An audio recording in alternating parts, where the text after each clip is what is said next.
welcome. Sexual harassment is a problem in India. Some surveys suggest more than 80% of women there have been harassed at some time in their lives. Now, India's most populous state, Uttar Pradesh, is taking action, sending out what it calls anti-Romeo squads.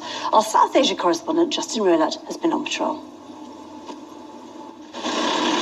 These officers are on an unusual mission. Their task is to target roadside Romeos.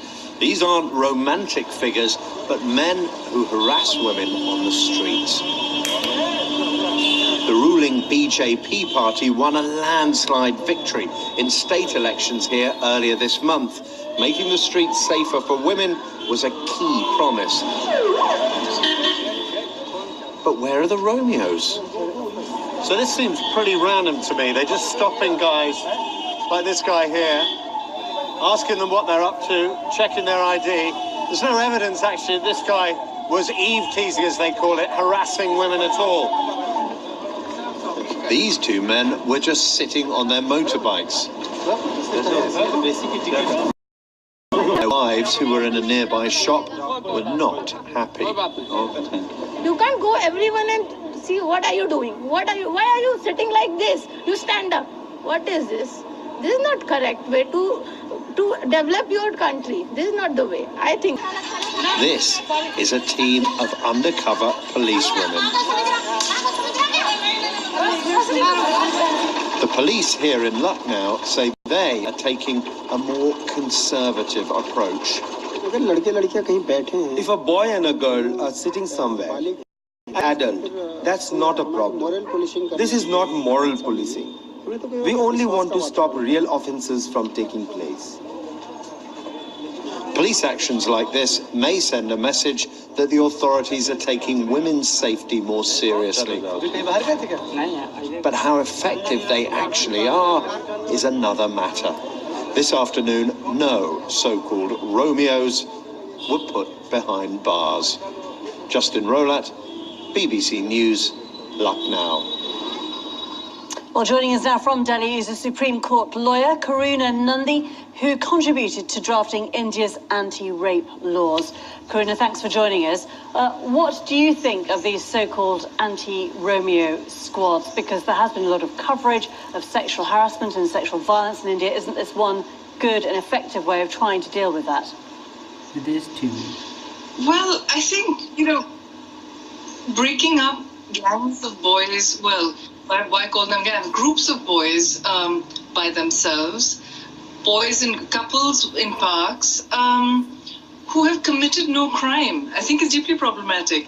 And of course, the stated goal of these so-called anti-Romeo squads is to control sexual harassment and to protect women. What's interesting, though, is that in some of the campaign speeches, some of the leaders of the BJP, Amit Shah, one of the main leaders, spoke of protecting, reportedly spoke of protecting the chastity of women. And I think that's where the problem lies, right? Like, when you speak of protecting women as opposed to the freedom of women, you sort of have then actions that lead to a chilling effect. Fine line, isn't it? Because in India, sorry to interrupt. It's a very difficult line, isn't it? Because women in India, depending on that background, are behaving in very different ways.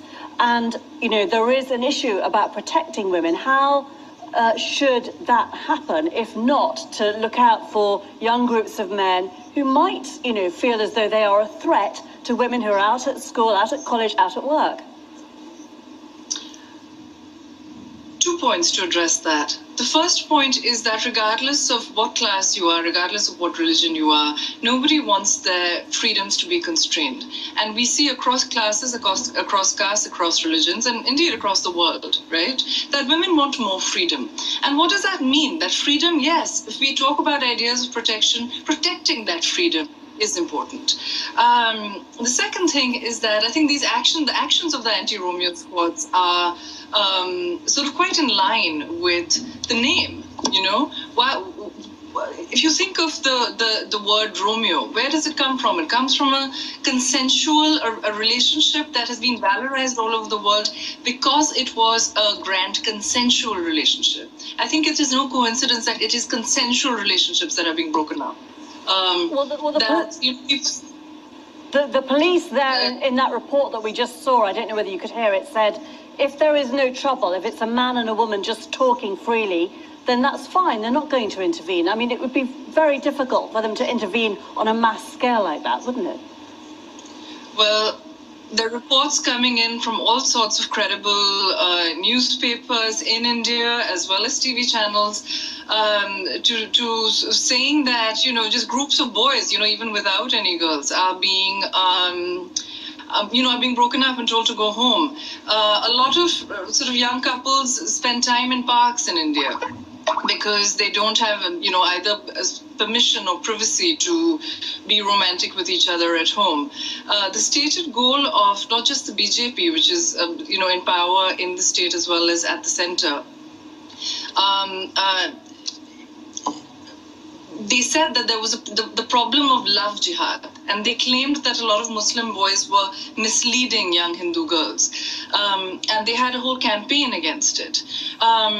There were problems, so-called problems, that used to be brought to the current chief minister, saying that there were people, couples from different castes who were sort of romancing each other, and these were problems that the current chief minister then reportedly solved. And so, so I think the problem here is a problem of overbreath, right? And the problem of overbreath is this, that you may catch people who are in fact breaking the law, are in fact committing crimes, and it is a crime in India, street sexual harassment. But it does seem that there is a huge chilling effect here, and it's completely anti-constitutional. Okay. Well, because, sorry, Karuna. Karuna and Nandi, I'm sorry to interrupt. We're out of time there. Just obviously some people have said there are concerns about what so-called love jihad is, but we can't go into that this time. Hopefully we can speak to you again very soon on BBC World. Thank you. Now, the British